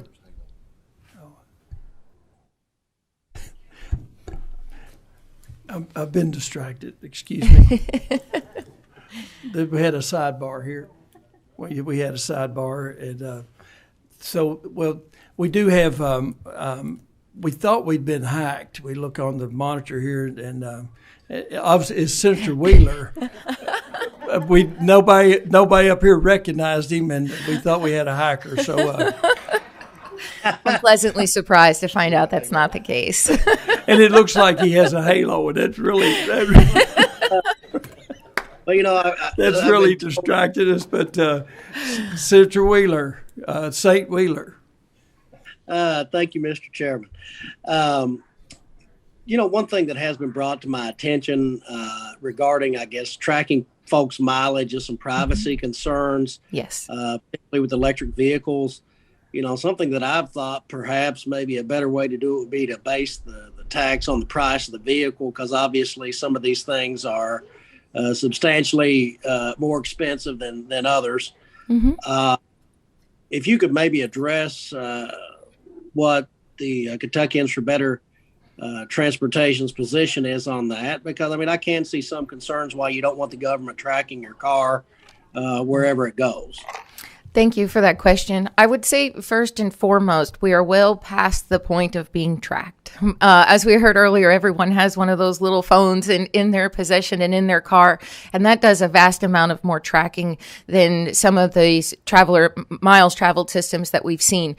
A lot of the technology is new, and there's more questions than answered. I think with the IIJA fund, it would allow us the opportunity to have some grants so we could fit how that is measured with Kentuckians and what we would appreciate. In other states I have seen, it's truly no more than your registration information and then what your odometer says. So I have not seen, to my knowledge, anything that would be a privacy issues the way that the technology is developing. And I think that our cell phones are probably more of a concern there than this user system would be. Thank you very much, Mr. Chairman. Thank you. And Jennifer, again, thank you for being with us today, and looking forward to seeing you again thank you. soon. I appreciate your time. Our next presenter is Andrew McNeil, the Bluegrass Institute for Public Policy Solutions. Andrew, identify yourself here shortly, and the floor is yours. But I do want to give you credit for this time last year. You made a presentation and about the use of road funds for other things other than the building roads. And I'll give you credit for bringing that to us, and Senator McDaniel and Chairman Petrie for their work to take $180 million from the general fund, direct it back to the transportation cabinet. And like I said, I think that was a good move on our part. And like I said, you had brought that forward, so I will give you some of the credit for that. So with that, please proceed. Well, thank you for that, Mr. Chairman, and the credit goes to the General Assembly for making those decisions in the process of evaluating the budget. As you know, those funds were road fund resources to begin with that had been transferred to the Department of Justice during about the 2009-2010 era.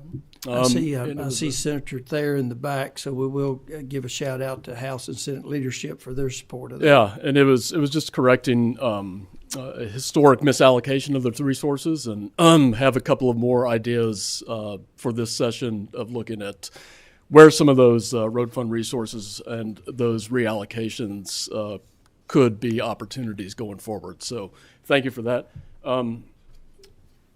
Finding my presentation. Do I find it on this laptop?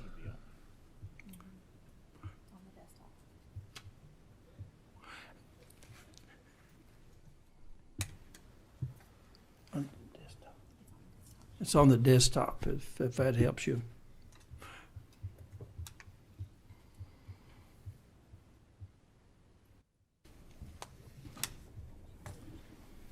So thank you again, Chairman Higdon and members of the committee. My name is Andrew McNeil. I'm a policy fellow with the Bluegrass Institute out of Bowling Green. I've worked in policy in Frankfurt for about 20 years now in various capacities. And, just revealing sort of my point of view on issues that I examine, I do have a bias, if you will, towards free markets. In my view, the term pro-business or creating a business-friendly environment should mean a level, competitive playing field. Over time, I've learned that we need to be as aware of efforts by business seeking favor at the expense of taxpayers as we are concerned with overreach by governments. Both distort markets and hurt Kentucky's business climate.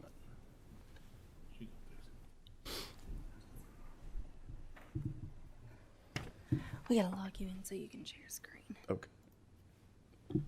From here? Mm-hmm. Gotcha.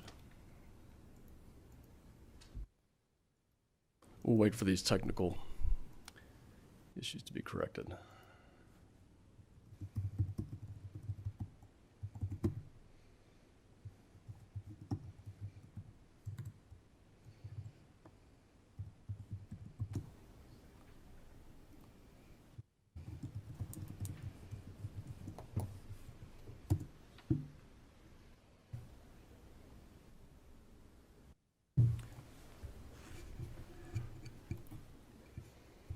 Andrew, if you will, the hour's late, so if you go ahead and cover some of your information. There it goes. She's got you up now. From there. From beginning. Yeah. Just like normal. Gotcha. There you go. So members of this committee have been receiving monthly updates from me and from the Bluegrass Institute on single bid contracts from the Transportation Cabinet. A single bid means exactly what it sounds like. Only one bidder for a particular project. A single bid contracts that exceed the engineer's estimates are contracts awarded to bidders despite the fact that the price that's proposed exceed the cabinet's cost estimates for that project. It happens statewide, and it's overwhelmingly related to asphalt paving and asphalt resurfacing contracts. So far this year, single bid contracts exceeding the engineer's estimates have been awarded to 18 companies in 62 counties within the state. This slide provides more detail on single bid awards this year. 151 single bid contracts have been awarded based on bids that were higher than the cabinet's estimates. Those awards have added up to $173.8 million. And will cost taxpayers $7.8 million more than the estimated price for those projects. The cost is actually in excess of that, in that research has shown that if you can have a second bidder for a contract, that is going to reduce the price of the contract by about 10%. But for the sake of comparing it against the cabinet's cost estimates, $7.8 million is the amount that has been awarded above and beyond the cost of their internal estimates. One thing to stress, single bids are a symptom stemming from a lack of competition. Now, I know that is an overly simplistic statement, but the goal shouldn't be to simply prevent the cabinet from awarding single bid contracts. It's a Band-Aid on the larger problem. The goal should be more competitive bidding, especially for asphalt projects. Why is there a lack of competition? Well, a University of Kentucky economists examined this question. While the answer is multifaceted, one clear illustration of the problem is in the Lexington region. Examining asphalt contracts from 2005 to 2007, the research revealed road contractors in central Kentucky appear to honor another company's territory, which are defined by county lines. The quote above lays it out. The four companies would bid and win contracts in their counties while refraining from submitting bids across county lines if it meant competing against another company. The authors of this paper call this tacit collusion, resulting in a large number of single bid contracts.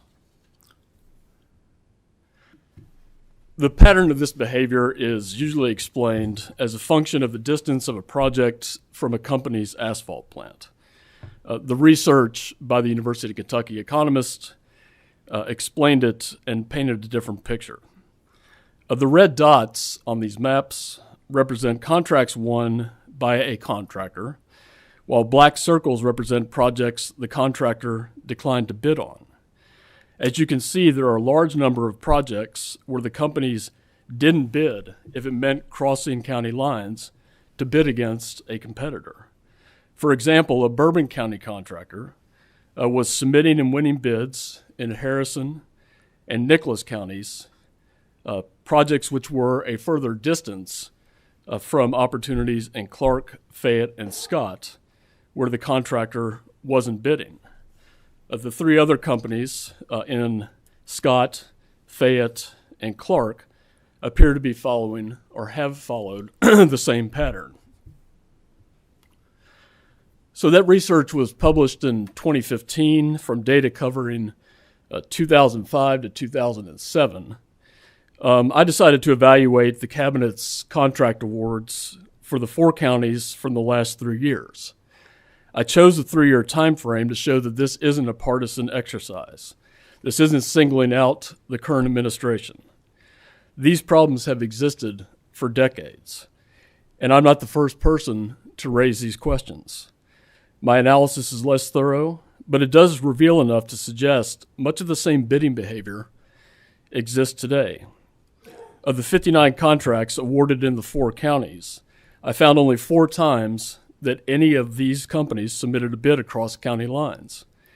Each of the 4 companies were awarded a majority share of the single bid contracts within their respective counties. Most of the single bid contracts awarded were for asphalt paving. Fayette County is especially questionable, where 2 out of 3 contracts awarded over the past 3 years have been single bidder. It's difficult to understand how this lack of competition exists in the second largest county in Kentucky, and that matter for the whole region. The lack of competitive bidding for asphalt contracts isn't confined to the Lexington area. Northern Kentucky and Louisville are generally considered to be competitive markets, but this pattern exists in most of the state. That's why we believe we need a thorough examination to understand why this lack of competition, in fact, exists. The General Assembly is the policymaking body for the Commonwealth and should direct the Auditor's Office to examine the Transportation Cabinet's bidding practices.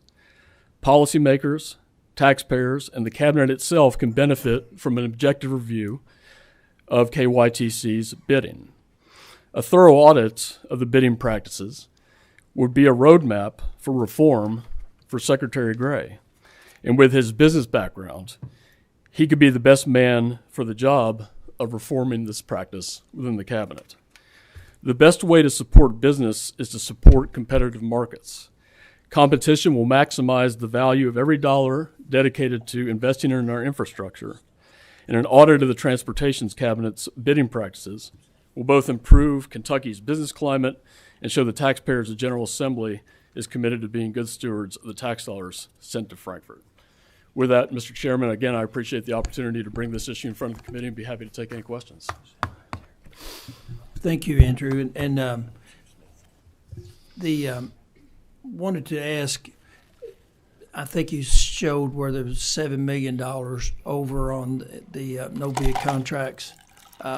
Did you ever do any calculations of those that were under bid? The balance that was there a balance where there was contracts? The majority of the contracts were either right at the amount or under bid. Yeah, Senator Higgins. So you do see single bid contracts that are awarded that are under the engineer's estimate. They tend to be repetitive, and by that I mean certain individual contractors in certain regions of the state tend to submit bids as if they're expecting competition or submitting a competitive price. What you see in other parts of the state and with certain road contractors is that there's this pattern of submitting bids, single bids that exceed the engineer's estimate. So to your question, I have not calculated that. And I again want to emphasize that the award of single bid contracts that are under the engineer's estimate is obviously a preferable outcome to single bid contracts that come in above the engineer's estimate.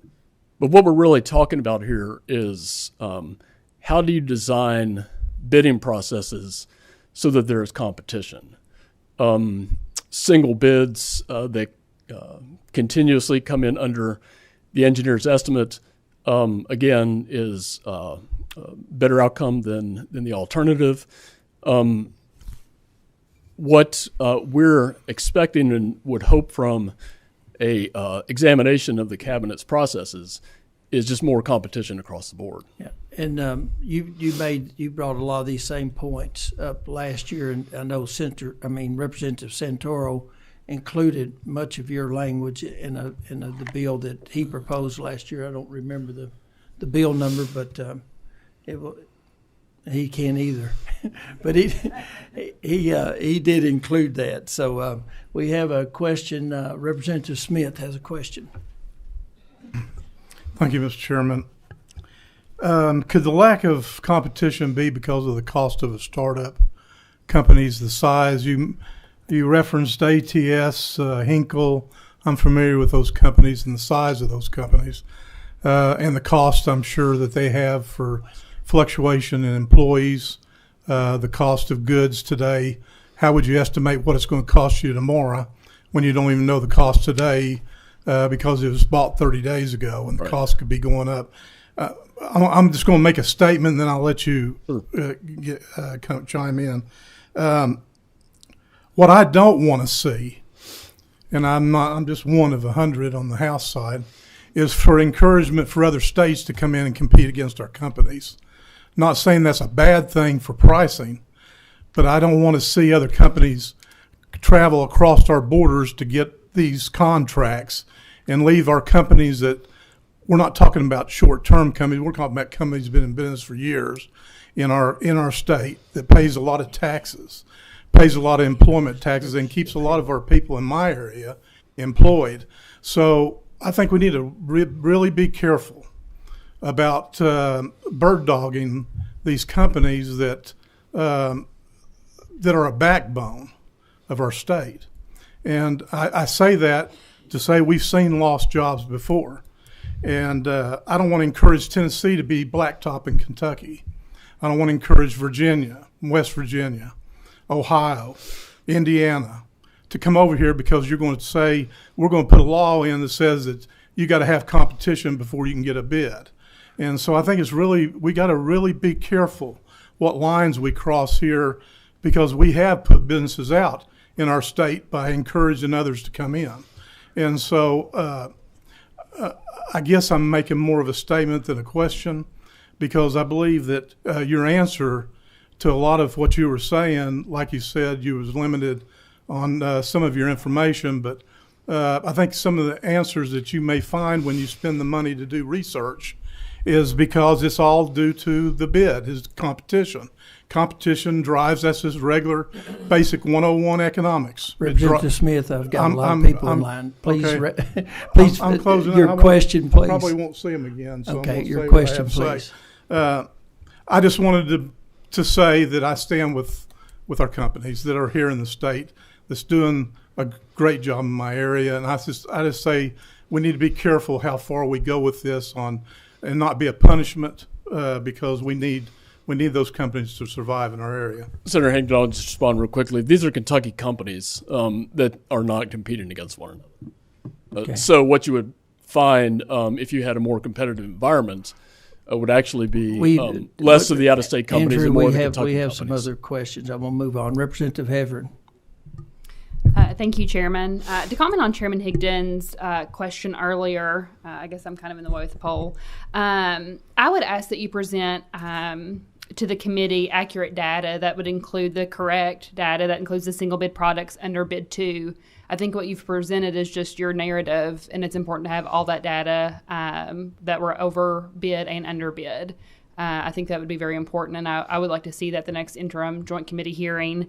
My question to you would be, have you had any conversations with KYTC or any of the highway contractors about this process? I noticed you send us a monthly email, but have you had conversations with them? There have been some. I think that's a yes or no question. The answer is yes. Okay, thanks. Representative Upchurch, Mr. Co-Chair. Thank you, Mr. Chairman. Andrew, on page 3 of your presentation, you're showing the single bid contracts, and you're showing in excess of engineers' estimates.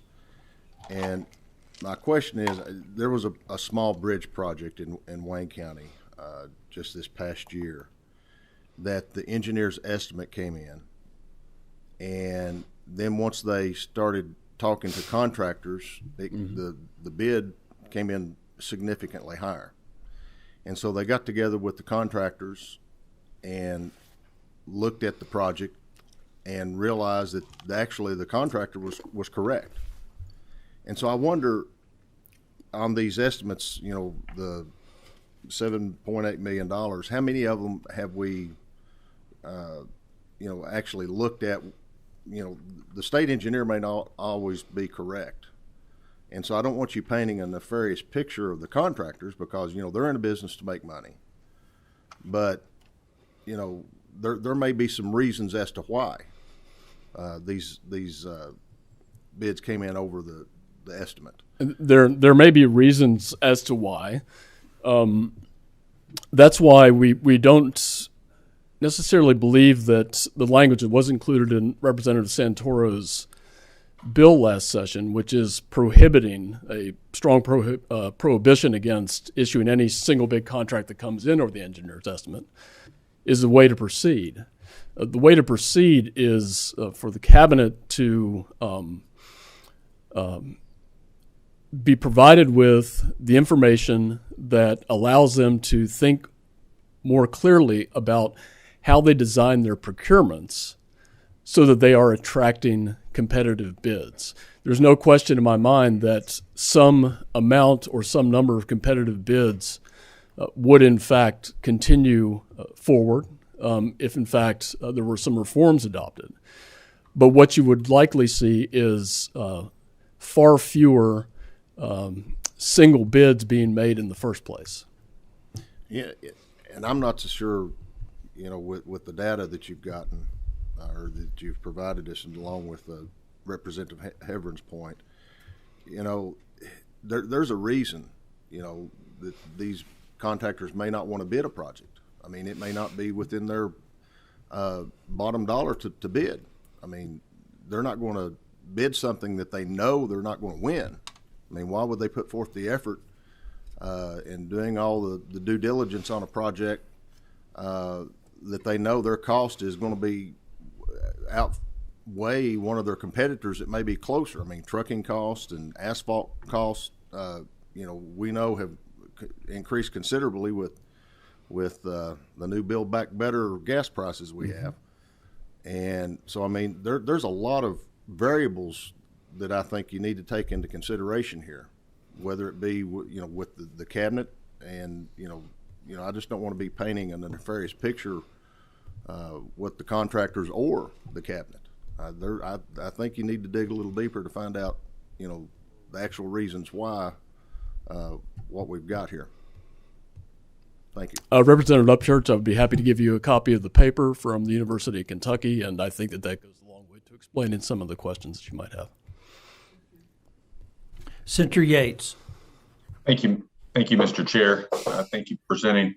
I think that this is an issue as far as competition that people face at all levels of government. When I was in Louisville Metro Council and president, I made that an issue to increase our paving. One of the problems we have is sometimes we would have these single bid contracts go out. There was the same 2 or 3 people, but often a lot of times you'd have one person bid if you could get that. And a lot of times it was because of government rates and what that payout is. And sometimes there's a lot of companies that don't want to make bids with the Commonwealth or with the state because I think of what we pay, the rate. With that being said, I think we all need to be good stewards of taxpayers' dollars and make sure that's the best we can. We have here, though, at the state, and I'm, as a freshman senator, I'm still catching as much as I can, but you have the engineers' bids to give the estimate in which they have to compete against. So there's always that. I don't believe the transportation cabinet is supposed to do anything to either incentivize or to stifle the competition there. Are you suggesting that they should or that they do? No, I'm suggesting that from the data or from the information that would be gleaned from an audit, there are likely better processes, better bundling of projects, better ways to approach bids that would actually draw multiple bidders, as opposed to seeing this history continue with single bidders, which seem to be defined by these county line territories. And when they have the single bids on there, in the event that is out of line of what they think the estimates would be, it looks like, and my understanding is those are rejected often as well, right? If it's outside and then is it rebid? Yeah, the rule of thumb is has been reported that bids that come in over 7% above the engineer's estimate are typically rejected and rebid. But 7% is still a significant expense, especially when you consider the existence of only one other bidder drops the bid price to about 90% of the engineer's estimate. So it's not 7%, it's 17%. Thank you. Thank you, Senator. Andrew, do you have any idea what percentage of the total contracts that KYTC does are no bid contracts? Well, you have to if you lump them all together, that percentage is going to be much smaller than if you look at the universe of asphalt and asphalt paving contracts. You rarely see single big contracts on large construction projects, bridge reconstruction, anything that is dealing with much larger projects. This is largely confined to asphalt paving. Senator, I'd be happy to look at that and provide a percentage from an asphalt standpoint. Yeah, the staff just showed me the what that was. There was 1,145 contracts. 150 of them were rejected. They awarded 995. Now the 995, 327 were single bid contracts. 132 of those were below the engineer's estimate. I would appreciate an opportunity to look at those figures. Okay, we'll share that. Representative Westrom. I believe there are owners of different companies. Mm-hmm. Do they ever bid against themselves? So that there are corporate conglomerates, if you will, that may own separate road paving contract companies, and do they bid against one another? I haven't examined that question, so I don't know the answer to that question. Thank you. Representative Hale. Thank you, Mr. Chairman. Representative Westrom, Upchurch, Heverin, and Smith brought very valid points to this meeting here today. Their questions were excellent questions. Sir, I believe you've brought to us data that you've given most of your testimony on today based on the data from 2005 to 2007, 16 years ago, 16 years ago. We're living in a whole different world in 2021, 22 than we were 16 years ago. And to Representative Westrom's point, I think the companies that you were referencing to on page 4, those companies, ATS, Allen Company, Hinkle, and others, those are companies that are owned by the same, they are owned by the same people. And so are you expecting these people again to bid against one another? You do have, if that is correct, and I haven't seen that, I assume that it is. Well, it's correct. Those are the ownership of those companies they are dual ownership. Those companies are. Right. Were those companies owned by each other in 2000, or owned by the same corporate parent in 2005 to 2007? This is evaluating, again, the behavior of these companies during that period. Is that a possible explanation for some of the decisions made by these companies? I suppose that it is. Would an audit provide for the opportunity for that question to be evaluated and to allow for an answer to be reached? Yeah. I mean, if there are valid reasons for why these single bid contracts exist and why these bidding behaviors exist, then an audit will demonstrate that. I don't think that there's any downside to evaluating these questions. Well, I'll be very brief, Mr. Chairman, just a couple more things, and I will be very quick about this. You stated to us that $7.8 million, there was $7.8 million of these contracts that was over the estimate. Right. Well, I have looked into this, and I didn't come here with just something I didn't have facts to back up. But in August of 2021, we're going back just 4 months ago. In August of 2021, there were 2 projects that were led here in this state, single bid projects that led to $2.5 million in savings. They were $2.5 million under just the 2 projects. 2 single projects. That's $2.5 million. Now, I don't know how many projects you're talking about, the $7.8 million. But I think, to be very frank, you've come to us today with some flawed information, and these contractors have been under an attack for years and years and years. And in the community that I live in, a small rural community, these contractors employ hundreds and hundreds and hundreds and hundreds of people in my district that pay their taxes, pay their property taxes, and here you are here attacking these companies. And there's many projects that only have one bidder. Hundreds, well, not hundreds, but there's many projects that only have one bidder. So I'm really concerned today that we're really allowing somebody to give us information on this committee that really doesn't have the correct information. Thank you, Mr. Chairman. Thank you. And seeing no further questions, Andrew, thank you for being here today. May I respond to? Okay, Representative Santoro. Thank you, Mr. Chairman.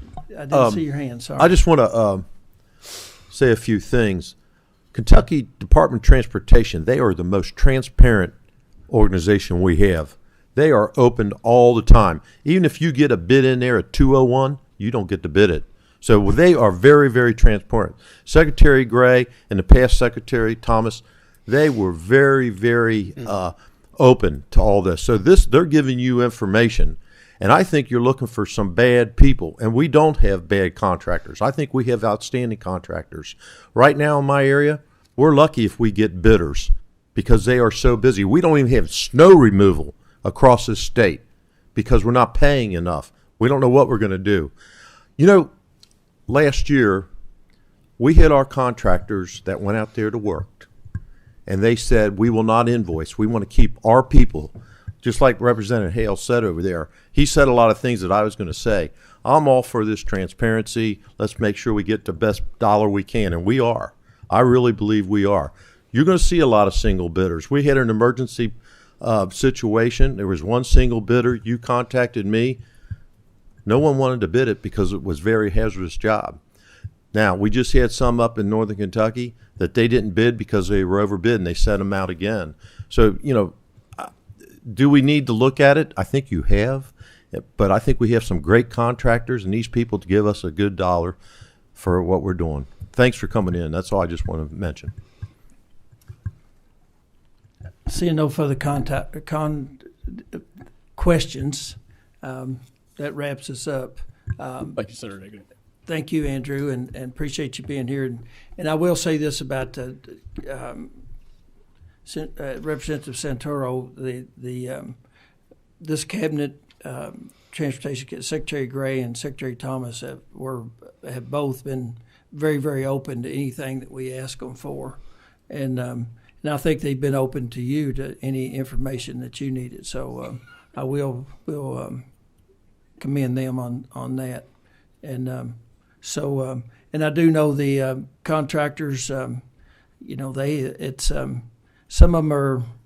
Well, I represent a rural district, and I understand some of the issues that they have in the rural district. So we thank you for bringing those, being here today, and thank you very much. Thanks. The next thing on our list, we have some administrative regs brought forth by the Motor Vehicle Commission for consideration. If y'all want to look those over, feel free to do so. Also, we have some correspondence. Item 7, item 8 are correspondence from Transportation Cabinet about one is driver's license. Want to inform everyone that now there's 4 ways you can get your driver's license. We do have a mail-in program now where you can get your driver's license by mail. You can print those forms off online, and many libraries and circuit court clerks across the state have the forms if you need them. We have the online renewal. If you have an iPhone, you can renew your driver's license right on your iPhone. And we also have they've started to pop up licensing the mobile units. They've been using that in a pilot project, and they're supposed to launch that statewide and very early in 2022. And then also you can go to the regional office and get your driver's license renewed. The only thing that you have to show up at the regional offices to do, if you're interested in a real ID, you will need to go to the regional office for that. But your driver's license you do not have to go to the regional office to do that. State police are very active in doing the permit test and driver's test, and hopefully, I know they've undertaken a big job, and we'll look at that as we go forward. If you hear complaints about the driver's license issue, I will say that the folks at Transportation Cabinet that are working on this have been very receptive to when I call and tell them about issues that I've heard about. So if you have issues and you want to call me about them, be sure to call me, and I will send those over to the Transportation Cabinet. Like I said, they've worked very, very well with us to try to make sure that this rollout to the regional offices is as smooth as it can be. So with no further... Okay, does anybody have any questions about the administrative regs? Okay. All right, Representative, we got one. Okay. Mr. Chairman, I have a question about the administrative regs. I've noticed that the automobile dealers, the fees have doubled, and I just wanted to know who decided on that amount, why double, and is there any discussion on the matter, or has that already been settled? We have Carlos Cassidy on the line. He can answer that question. Carlos, are you? Did you hear the question, Representative? Yes, Huff? sir. Yes, sir, Chairman Higdon and Chairman Upchurch. Thank you for the opportunity to be here to answer any questions and to present. The Kentucky Motor Vehicle Commission, the commission itself is made up of 12 members, and they studied the cost of what it takes to operate the commission over. We're looking at this as a stability issue as well as sustaining the commission for at least 10 to 20 years. We have not had a fee increase since 1982, which we're approaching 40 years. However, the buying power of $100 in 1982 would be more like $268 today. We have cost for the program. In 1982, we did not have widespread use of copiers, cell phones, tablets for the employees on facility inspections, as well as the technology that we utilized for doing the renewals. And we had, under the previous governor, Matthew Bevin, the pension plan was increased $176,000 to us annually, that we had no funds to offset those costs. We have done things to cut our costs. For example, we moved in the Kentucky Transportation Cabinet building instead of renting and paying utility costs outside, and that saved us $60,000. We did that move about 4 years ago.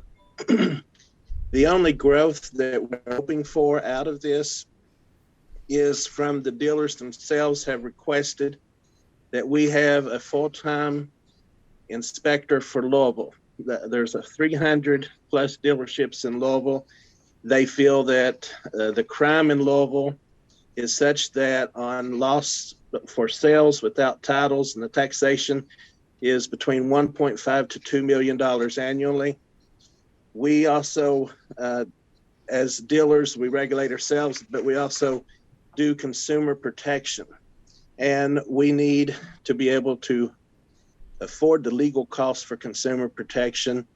And we put that over $100,000 a year moving forward. And we also need to escrow to have a small nest egg of maybe $300,000. In past few years, we have saved over 100 jobs on franchise protection statutes by representing the dealers with the franchisor.